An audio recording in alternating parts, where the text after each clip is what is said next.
오늘 우리가 함께 나눌 본문은 바디메오의 이야기죠. 여러분, 바디메오의 이야기를 못 들어보신 분 계십니까? 없죠. 바디메오의 설교를 또 못 들어보신 분 계십니까? 없습니다.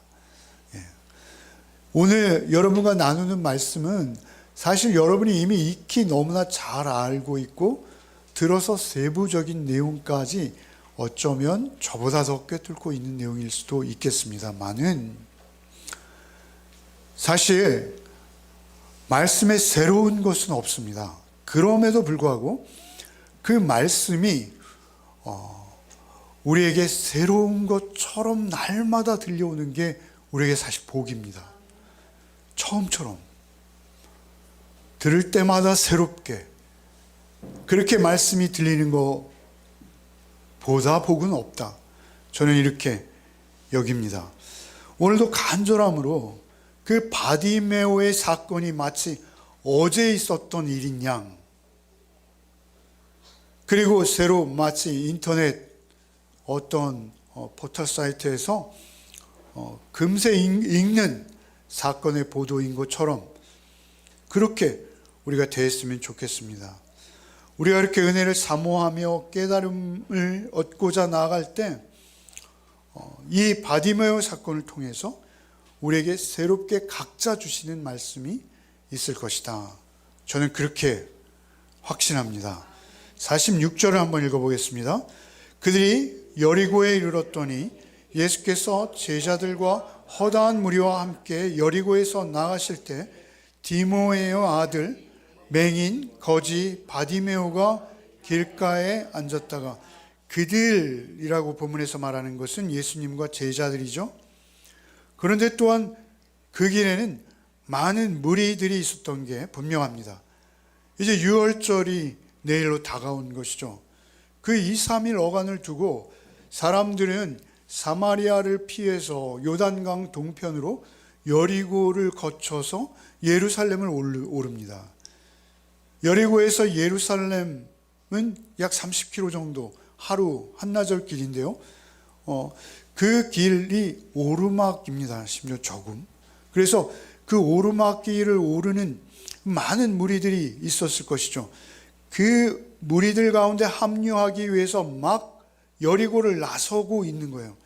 유월절 순례객들과 예수님을 또 개인적으로 사모하며 말씀을 듣고자 쫓는 무리들이 어울려서 굉장히 붐비는 그러한 길이 되었을 것이죠. 그렇게 많은 무리들이 여리고를 막 나가시려고 하는 그때에 바디메오의 외침이 들려오는 것이죠.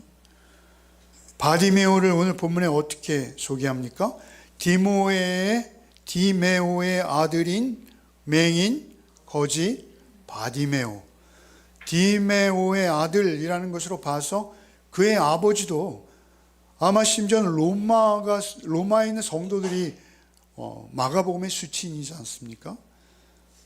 그들까지도 디메오를 아는 자가 있을 것이었다라고 여겨져요.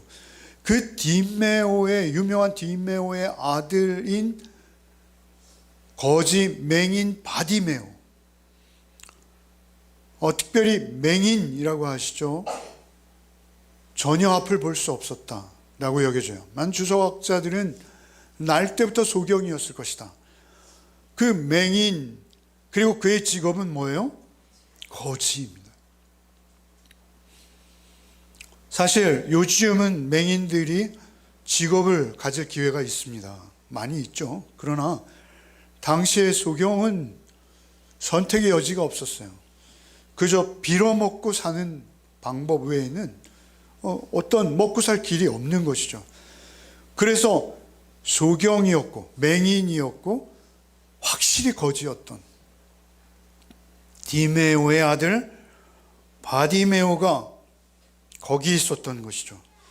평소와 다름없이 그저 길가에 앉아서, 사실 그때 바디메오에게는 대목이었습니다. 대목. 그럼 대목 아시죠? 그 1년 중 가장 돈벌이가 좋은 기간이죠. 유월절을 맞아서 사람들이 경건한 마음으로 예루살렘을 향해서 오르고 있어요. 상당히 넉넉하고 여유로운 마음이었을 것이죠. 그래서 구제하는 손길도 많았을 것이죠. 바디메오의 입장으로서는 많은 자비를 기대하며 그에게는 가장 은혜로운 시간이었습니다. 가장 복되다 할 수 있는 그 시간. 그래서 그 많은 무리들 가운데 던져지는 엽전의 소리, 돈의 소리, 그때도 은화, 금화 뭐 이런 거죠. 동전의 소리가 철그렁거릴 때마다 그가 기쁨으로 반응하고 있었을지도 모르겠어요. 그렇게 은혜와 자비를 바라고 있는 그의 마음에는 그러나 언제나 잠재적으로 가지고 있는 한 가지 그늘이 있었을 것이죠. 그것은 무엇이었을까요? 그것은 그 자비의 손길이 아무리 풍성해도 자기가 그 길거리에 앉아서 구걸해야지만 먹고 살 수 있는 그 비참한 현실을 어찌할 수 없었던 것이죠. 뿐만 아니라 그는 볼 수 없습니다. 맹인이죠. 그래서 그는 항상 그 대목인 그 시간에도 그렇게 마냥 기쁠 수만은 없는 그러한 처지이죠. 그런 처지에 그에게 한 가지 바람결에 들려오는 소문이 있었던 것이죠. 47, 48절 읽겠습니다. 나사렛 예수시란 말을 듣고 소리질러 이르되 다윗의 자손 예수여 나를 불쌍히 여기소서 하거늘 많은 사람이 꾸짖어 잠잠하라 하되 그가 더욱 크게 소리질러 이르되 다윗의 자손이여 나를 불쌍히 여기소서 하는지라. 그가 들었던 소문이 있어요. 나사렛 예수에 대한 소문들이었죠. 그런데 그 나사렛 예수가 지금 자기 앞을 지나고 있다라는 것을 여러 가지 상황으로 알 수 있었어요. 사람들의 웅성거림, 야 나사렛 예수래, 나사렛 예수래, 뭐 이런 이야기들이 들려오고 사람들이 밀치는 소리도 났을 것이요. 그렇게 나사렛 예수가 지나가는 그 상황이 된 것이죠. 그때 바디메오의 입장을 우리는 좀 생각해 볼 필요가 있습니다. 바디메오가 그때 가질 생각들 말이죠. 그는 먼저 우리가 잘 알고 있듯 앞을 볼 수 없는 맹인입니다. 맹인은요, 시각이 없기 때문에 청각이 특별히 예민해진다고 합니다. 그 시각으로 우리가 접수한 정보들을 보관하고 처리하는 어떤 뇌의 부위가 있지 않습니까? 그 부위가 상당히 큰데요. 그 부위가 일을 하지 않기 때문에 그냥 노는 거예요? 노는 게 아니고요. 그 부위가 청각을 접수하고 분석하는데 더 집중할 수 있도록 발달한다고 해요. 뇌과학자들의 이야기입니다. 그래서 우리가 듣는 청각보다 맹인이 듣는 청각은 굉장히 예민하고 또 정확하다고 합니다. 그래서 바디메오는 그 여리고 성 앞에서 늘 구걸하면서 예루살렘의 관문과도 같은, 예루살렘으로 지나다니는 모든 사람들이 드나드는 그 여리고의 성문 앞에서 늘 구걸하면서 사람들이 나누며 지나가는 이야기들을 늘 듣고 있었을 것이죠. 마치 우리가 유튜브나 또 라디오 같은 거 듣는 그런 식이죠. 지나가는 사람들의 이야기가 늘 접수되고 있는 거예요. 그런데 그 풍문에 바람결에 들려오는 이야기들은 무엇입니까? 한 인물에 대한 이야기였던 것이죠. 그들이 나누는 대화 중에 등장하는 한 인물에 대해서 바디메오는 집중적으로 관심을 가질 수밖에 없었어요. 왜 그랬을까요? 그가 하는 일들이 정상이 아니었거든요.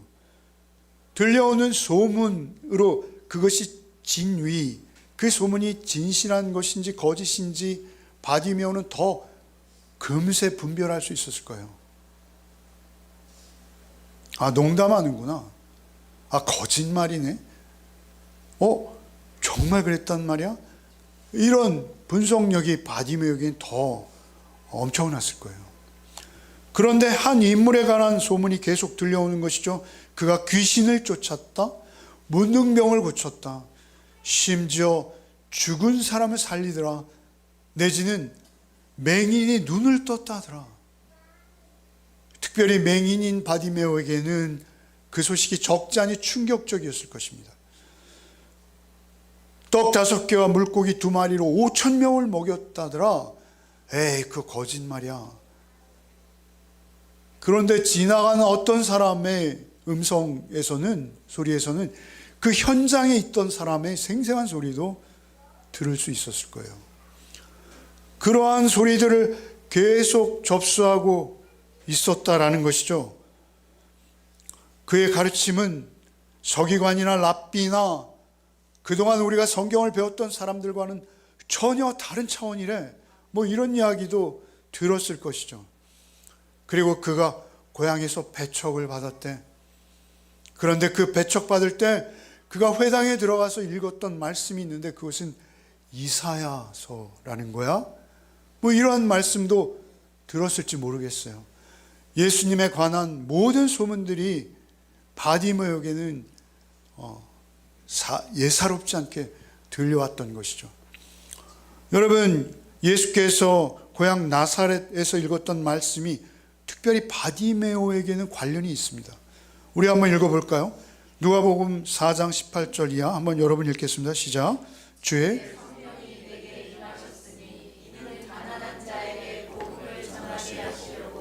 내게 기름을 부으시고 나를 보내사 홀로 된 자에게 자유를, 눈먼 자에게 다시 보게 함을 전파하며 눌린 자를 자유롭게 하고 주의 은혜의 해를 전파하게 하려 하심이라 하였더라.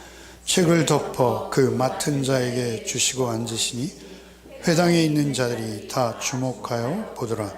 이 예수께서 그들에게 말씀하시되 이 글이 오늘 너희 귀에 응하였느니라.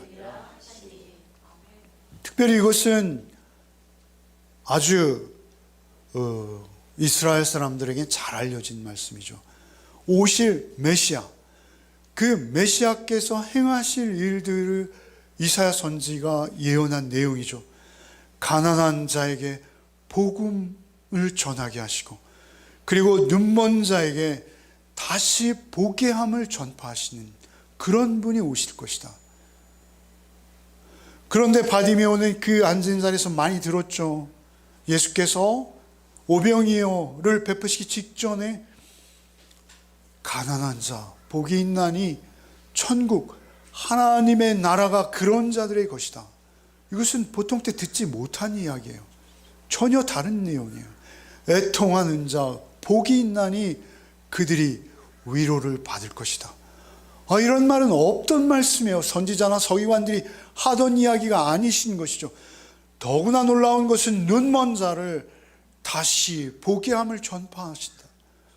이런 이야기들을 읽으셨는데 그들이 배척했다는 거예요.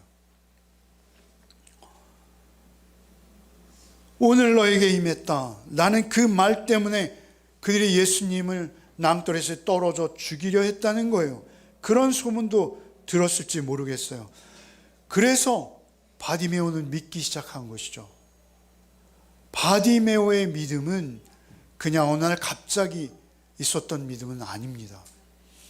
그가 구원자 메시아를 알아들은 거예요. 볼 수는 없으나 소문으로 들은 거예요.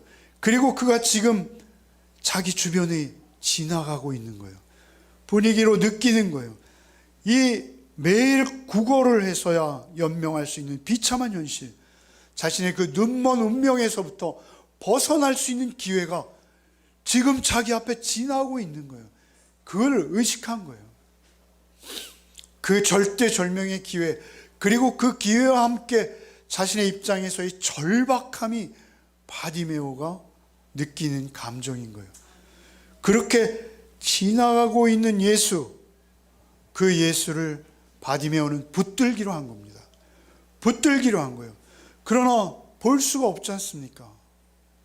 볼 수가 없어요. 볼 수만 있다면 다가갈 수도 있고 혈루증 여인처럼 옷가를 만질 수도 있으나 전혀 자기는 그런 기회가 없는 거예요. 그래서 그는 결정한 거죠. 주변엔 미안하지만 나는 외치는 수밖에 없다.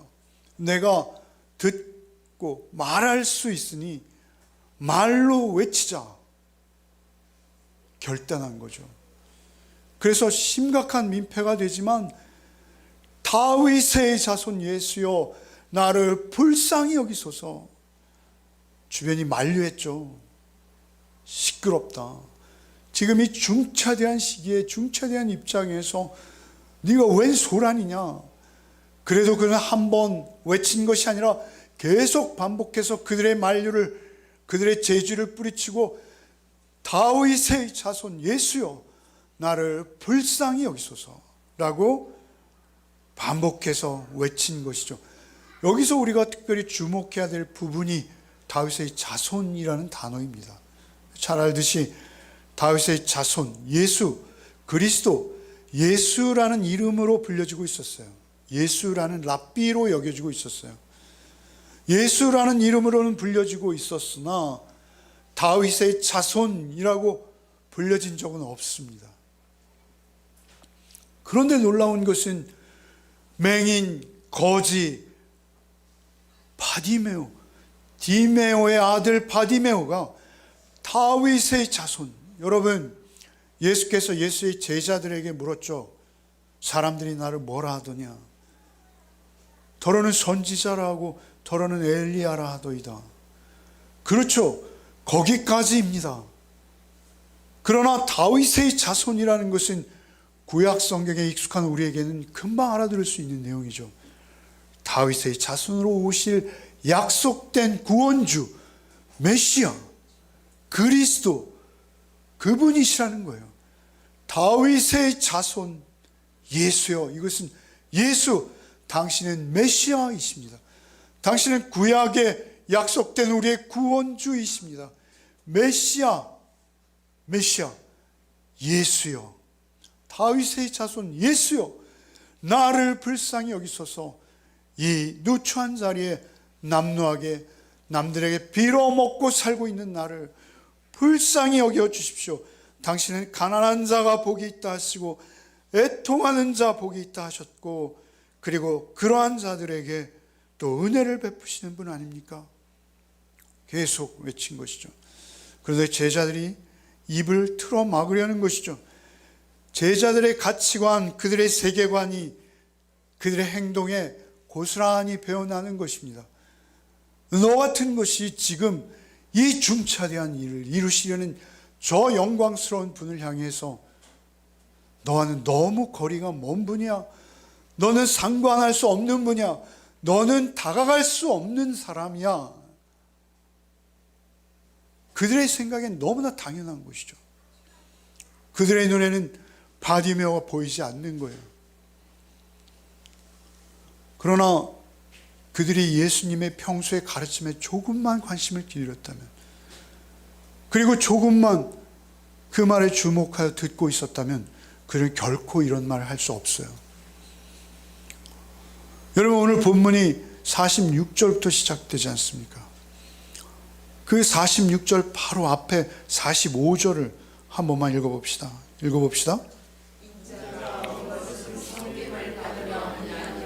도리어 섬기려 하고 자기 목숨을 많은 사람의 대속물로 주려 함이라. 인자가 온 것은 많은 사람들로부터 영광을 받고 섬김을 받으려 함이 아니라 도리어 섬기려 하고 자기 목숨을 많은 사람의 대속물로 주기 위해서 왔다. 주님이 선포하는 가장 중요한 말씀이에요. 주님의 정체성이에요. 주님이 누구이신지를 한 줄로 표현한 가장 정확한 주님을 표현해낸 말인 것이죠. 그 말씀, 가장 높은 자리에 오르실 예수, 그 우편과 좌편에 앉겠다라고 서로 다투고 있는 그들에게는 절대 바디메오가 보이지 않는 것이죠. 그들의 세계관과 그들의 가치관을 우리나라로는 길가에 앉아 구걸하는 그 가장 처량하고 비천한 바디메오는 주님과 비교되지 않는 것이죠. 주님과 상관없이 여겨지는 것이죠. 그러나 주님은 그 말씀을 들으셨습니다. 그 군중들의 막 떠드는 소리, 왁자지껄함 속에서도 바디메오의 목소리는 너무도 또렷이 들려오신 것이죠. 주님의 무리, 주님의 행렬은 언제나 멈춰서는 곳이 있습니다. 그냥 지나치실 수 있으시나 오히려 뒤돌아보시며 혈루증 여인을 부르시는 주님이 아닙니까? 오히려 아이들을 쫓아버릴 때 예수께서 아이들이 내게 오는 것을 금하지 말라. 너희들도 이 아이들과 같지 아니하면 천국에 들어갈 수 없다 라고까지 그들을 존중하시지 않습니까? 주님의 발길을 멈춰 세웠던 자들은 맹인들이었고 전혀 가망 없어 보이는 사람, 제자들이 보기에는 천국에서 가장 멀리 있어야 될 그런 사람들. 그러나 예수께서는 그들을 위해 오셨다라고 하시는 것이죠. 여러분, 예수께서 부지런히 가시던 길 가운데서도 멈추는 몇 가지 경우가 있어요. 나인성 과부가 자기 하나밖에 없는 독자인 아들을 의지하여 살다가 그가 죽어 그의 관을 메고 나가는 그 행렬, 그걸 보시고 예수님은 멈추실 수밖에 없어요. 그들이 어떤 믿음의 고백을 했던 것도 아니고 주님에게 어떤 멈춰달라 요구를 하셨던 것도 아닙니다. 그러나 주님은 멈추시는 거예요. 주님이 바디메오 앞에 멈추시는 것이죠. 사도들과 너무나 다른 한 사람, 그 누추한 바디메오 앞에 예수께서 걸음을 멈추시는 것이죠. 여러분, 예수님은 그런 분이십니다. 우리가 잊지 말아야 돼요. 여러분, 우리가 기도할 때, 예수께 우리가 의지할 때, 예수께 우리가 무언가 구할 때, 설마 나 같은 것을 예수께서 주목하실까? 나에게 응답하실까? 나에게 귀 기울이실까? 그렇지 않습니다. 예수님은 오직 우리를 보십니다. 나 하나를 보십니다. 그래서 우리는 언제든지 예수께 나아갈 수 있는 거예요. 얼마든지 언제든지 예수님 우리를 불쌍히 여겨 주십니다. 49절 한번 읽어봅시다. 예수께서 머물러 서서 그를 부르라 하시니 그들이 맹인을 부르며 이르되 안심하고 일어나라, 그가 너를 부르신다 하며 맹인이 겉옷을 내버리고 뛰어 일어나 예수께 나오거늘. 예수께서 그를 부르자 하자 제자들이 갑자기 돌변하죠. 그리고 더 이상 친절할 수 없어 보여요. 안심하고 일어나라. 안심하라라는 이 얼마나 위로의 말, 얼마나 따뜻한 말입니까? 왜 그렇습니까? 예수께서 명령하실 때 그들은 그 누추한 바디메오와 예수님을 연결하는 통로가 되는 거예요. 예수님이 쓰시는 거예요. 안심하고 일어나라. 안심하라. 안심하라. 이 말씀을 들었을 때 바디메오는 느낌이 어땠을까요? 깜짝 놀라지 않았을까요? 가슴이 뛰기 시작하지 않았을까요? 심장이 벌렁벌렁 하지 않았을까요? 예수님이 나를 부르시는구나. 예수님이 멈추셨구나. 바디메오는 옷을 벗어버리고, 왜 이런 표현이 등장할까요? 50절도 읽어봅시다. 맹인이 겉옷을 내버리고 뛰어 일어나 예수께 나오거늘. 예수가 보이지 않아요. 바디메오에게 있어서 이 겉옷은요, 그것을 펼쳐서 동전을 받기도 하고요, 밤이면 동가숙 서가숙하는 그가 이불로 그것을 덮기도 하고요, 그것은 바디메오의 집이요, 구걸의 돗자리요, 그에겐 전부입니다. 그것을 그것이 아마 벗겨지는 것도 몰랐을 거예요. 그 벗겨지는 것도 개의치 아니하고 뛰어서 일어나 방향도 모르지만 그분이 계실 것 같은 그 자리를 향해서 자기의 몸이 정말 용수철처럼 벌떡 일어나 그쪽으로 뛰기 시작한 것이죠. 맹인이 겉옷을 내버리고 뛰어 일어나 예수께 나오거늘 51절 읽겠습니다. 예수께서 말씀하여 이르시되 내가 내게 무엇을 하여 주기를 원하느냐? 맹인이 이르되 선생님이여 보기를 원하나이다. 내게 무엇하여 주기를 원하느냐? 예수께서 물으십니다. 바디메오의 마음을, 그 믿음을 확인하시고자 하시는 거예요. 내게 무엇하여 주기를 원하느냐? 사실 이 말씀은 지금 우리가 읽고 있는 이 46절부터의 말씀 바로 앞에 36절에 정확히 원어로도 동일한 문장이 기록되어 있어요. 36절 뭐라고 되어 있습니까? 이르되 너에게 무엇하여 주기를 원하느냐? 제자들에게 물었어요. 그러자 제자들이 뭐라 하죠? 나를 우편에 얘는 왼편에 앉혀주세요. 우리가 우의정 좌의정 그 자리를 차지하고 싶네요. 욕망이죠. 그들의 욕구요, 욕심입니다. 무엇하여 주기를 원하냐? 그런데 바디모에게 오직 한 가지였어요. 보기를 원하나이다. 보기를 원하나이다. 내가 이토록 비참하게 빌어먹으며 구걸하며 살기 원치 않습니다. 나도 남들처럼 내 손으로 일하고 내 발로 걷고 뛰며 나도 저들이 살아가는 세상 속에 참여하며 건강한 모습으로 앞을 벌 수 있는 자로 살기를 원하나이다. 얼마나 놀랍습니까? 얼마나 기특합니까? 그리고 또한 예수께서는 내 눈을 뜨게 하실 수 있는 능력이 있는 분이라는 것을 그는 믿어 의심치 않는 거예요. 내 눈을 능히 뜨게 하실 수 있습니다. 나를 보게 하사 나로 건강한 삶을 누리게 하여 주옵소서. 그런데 예수께서 그러면 보라 이렇게 하지 않으세요. 예수께서 어떻게 하십니까? 52절 한번 읽어보겠습니다.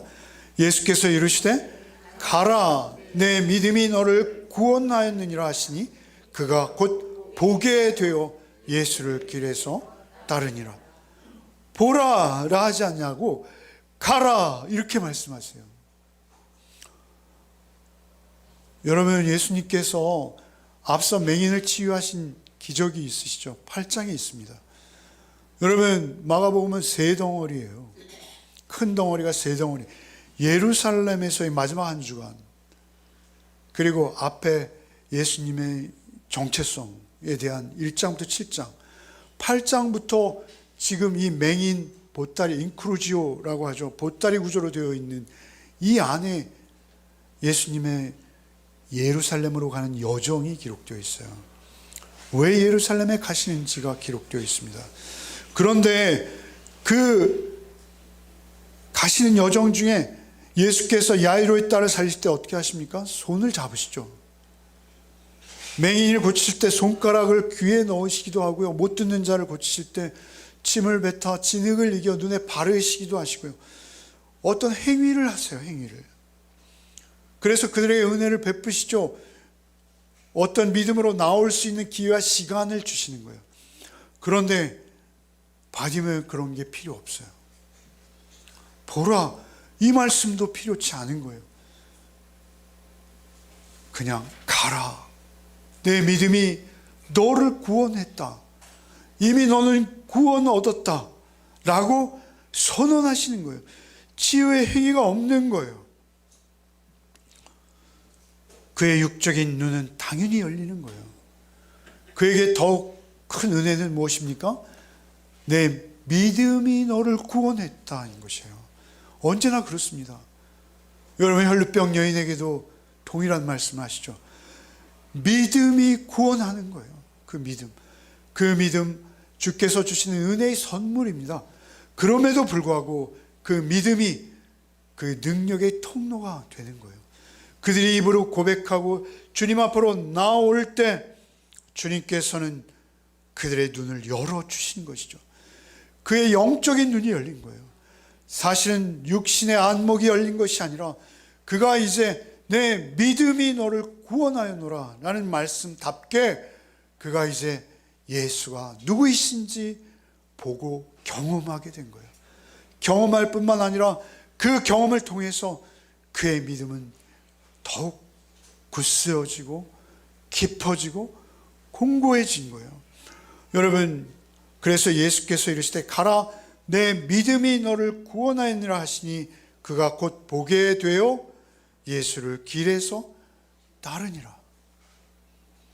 길가에서 늘 머물 수밖에 없는 인생, 길가에서 남들이 던져주는 동전에 의지해서 생명을 연명할 수밖에 없는 인생. 그런데 이제 그가 길 위로 올라온 거예요. 그리고 예수를 따르기 시작한 거예요. 예수는 누구이십니까? 예수는 길이요 진리요 생명이세요. 그냥 길이 아니라 바로 그 길, 유일한 길, 생명에 이르는 길, 진리에 이르는 유일한 길, 그 예수를 그가 놀랍게도 그 길에서 따르기 시작한 거예요. 그거야말로 은혜가 아니겠습니까? 그보다 더 큰 은혜가 이 땅에 어디에 있겠습니까? 그 예수를 따르는 은혜를 그가 얻은 거예요. 여러분, 우리도 그 은혜를 얻은 자들이죠. 우리도 그 길을 가고 있습니다. 그러나 아직도 그 길을 모르는 자들이 그 주변에 숱하게 널려 있죠. 우리가 지난주에 묵상했으나 부자 청년은 어떻습니까? 관원입니다. 엄청난 부를 가지고 있고 사내들인 공의 의원이에요. 관원이에요, 관원. 그런데 예수를 등집니다. 제자들은 어떻습니까? 제자들은 자신들의 욕망에 사로잡혀 아직 예수가 누구이신지조차 모르고 있습니다. 깨닫지도 못하고 있어요. 예수께서 그토록 거듭 3번씩이나 십자가와 부활의 길을 설명했지만 그 길을 전혀 깨닫지 못하고 있어요. 그런데 놀라운 것은 바디메오는 이제 그 길에서 마지막 예수 그리스도의 가장 중요한 한 주간의 삶을 가장 가까이에서 살피며 그 길을 걷게 된 거예요. 같이 함께 예수와 함께. 그분이 누구이신지 이미 바디메오는 경험했어요. 그분은 메시아요, 자신의 구원주요, 자신이 날 때부터 눈멀었으나 그 눈을 뜨라 하지도 아니하고 가라라는 그 말씀 한마디에 뛰어지게 하시는 분이심을 알게 된 것이죠. 경험한 것이죠. 그리고 그분을 쫓기 시작하는 거예요. 지금부터 일어나는 일들이 바디메오엔 도저히 이해가 안 되는 일들이었을 거예요. 그 배척과 멸시와 그 핍박, 그 조롱과 그 야유와 그러한 것들을 누구보다 가까이에서 예수를 보면서 한 주간을 지내게 되는 것이죠. 여러분, 놀랍지 않습니까? 바디메오는 아마 이후에 로마에 있는 성도들에게까지 알려질 만한 인물이 되었던 것 같아요.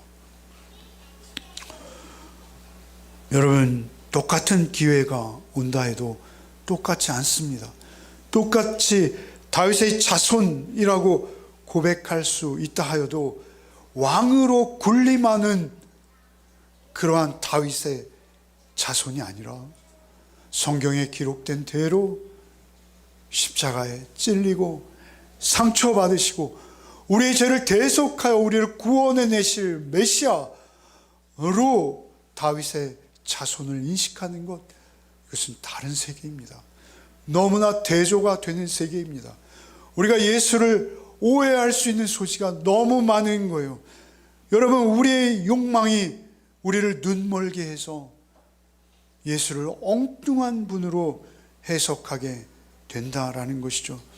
그 십자가에 달리시기까지 바디메오는 예수를 쫓으며 계속 보게 되는 것이죠. 제자들의 겁먹은 모습을 보았을 것이죠. 십자가 밑에서 그 기득권과 탐심들이 부딪히는 것을 보았을 것이죠. 세상의 영광을 꿈꾸기에 제자들에게는 예수도 보이지 않고 바디메오도 보이지 아니하고 아무것도 보이지 않는 거예요. 여러분, 그러나 여러분, 예수를 몰라보는 자들이 제자들 뿐이었겠습니까? 빌라도는 어떻습니까? 빌라도는 진리 그 자체이신 예수를 자신의 눈앞에 두고도 진리가 무엇이냐 묻고 있지 않습니까? 그는 진리를 가장 가까이에서 보고 진리를 가장 먼저 접할 수 있었던 기회가 있었어요. 그럼에도 불구하고 그는 진리를 결코 볼 수 없어요. 왜 그랬습니까? 그 기득권과 권력의 욕심에 눈이 멀어서 예수를 볼 수 없는 거예요. 볼 수 없는 거예요. 여러분, 얼마나 비극인지요. 그 대제사장, 그 서기관, 그 바리새인들, 구약에 정통했고 구약에 예언된 메시아의 예언을 누구보다 잘 알고 있고 깨우쳐서 지식적으로 납득하고 있었어요. 줄줄이 꿰고 있었어요. 그런데 예수를 죽이는데 맨 앞에 서 있는 거예요. 그 진리를, 그 약속된 메시아를 죽이는데 맨 앞자리에 있는 거예요. 눈먼 거예요. 눈먼 거예요. 정말 눈먼 게 무엇입니까? 정말 눈먼 자들이 누구입니까? 우리를 눈멀게 하는 것들이 무엇입니까? 우리는 그것을 대충은 다 알고 있습니다. 알고 있어요. 그런데 예수께 나오지 못합니다. 예수께 나오지 않습니다. 예배의 자리, 여러분 사모하셔야 돼요. 여러분, 예수께 나오는 기회가 여러분 자주 있는 게 아닙니다. 더 가까이 나가고자 하는 여러분의 열망과 기대를 예수께서는 저버리지 않으세요.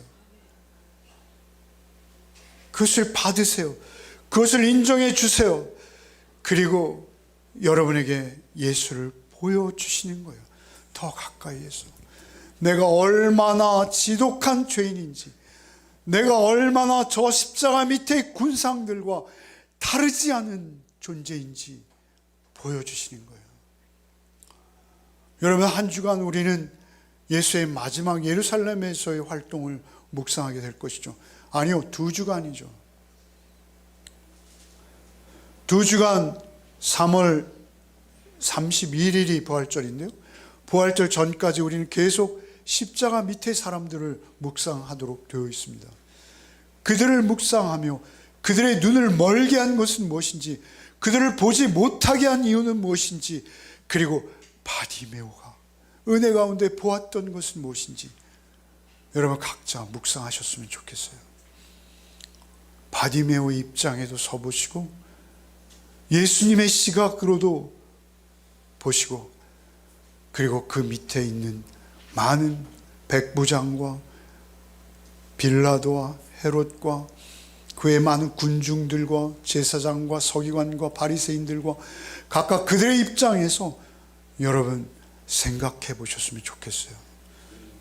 그리고 그것이 나에게 무슨 의미인지, 그리고 나는 예수를 어떻게 보고 있는지, 내가 만난 예수, 내가 의식하는 예수, 내가 알고 있는 예수의 정체성은 무엇인지 여러분 이 2주간만이라도 깊이 묵상하셔서 예수를 만나 뵙는 이 2주간 되시기를 바랍니다. 여러분, 마지막으로 한 가지 예화만 하고 마치겠습니다. 여러분, 찬송가 288장이 있어요. 거기에 보면 가사 중에 이런 내용이 있죠. 세상과 나는 간 곳 없고 구속한 주만 보이도다. 여러분, 이것은 크로스비라는 찬송 작사 작곡으로 유명한 분이에요. 수십 곡을 작사 작곡하셨죠. 그런데 이분은 놀랍게도 시각 장애인입니다. 많은 시간 목사님들을 쫓아다니셨고 빌리그레암 부흥 집회에도 많이 참여하셨고, 그럼에도 불구하고 여러분 눈을 뜨지 못하셨어요. 돌아가실 때까지. 그런데 늘 그분의 고백이 찬양입니다. 세상과 나는 간 곳 없고 구속한 주만 보이도다. 그의 육체적인 시각은 맹인이었지만 그의 영적인 안목은 언제나 주님만을 향해 열려 있었던 거예요. 세상 보이지 않는 거예요. 나도 보이지 않는 거예요. 마지막엔 이제는 오직 주님만 그의 영적인 안목의 눈으로 바라볼 수 있었던 그것이 그에게 찬송이 끊이지 않고 흘러나올 수밖에 없었던 은혜였던 것이죠. 여러분, 이런 은혜가 우리에게도 있기를 바랍니다. 세상 것을 보다가, 그리고 나를 보다가 주님을 놓치지 않는 저와 여러분 되시기를 바랍니다. 주님, 우리를 긍휼히 여겨 주옵소서. 우리의 눈에 무엇이 보이는지요?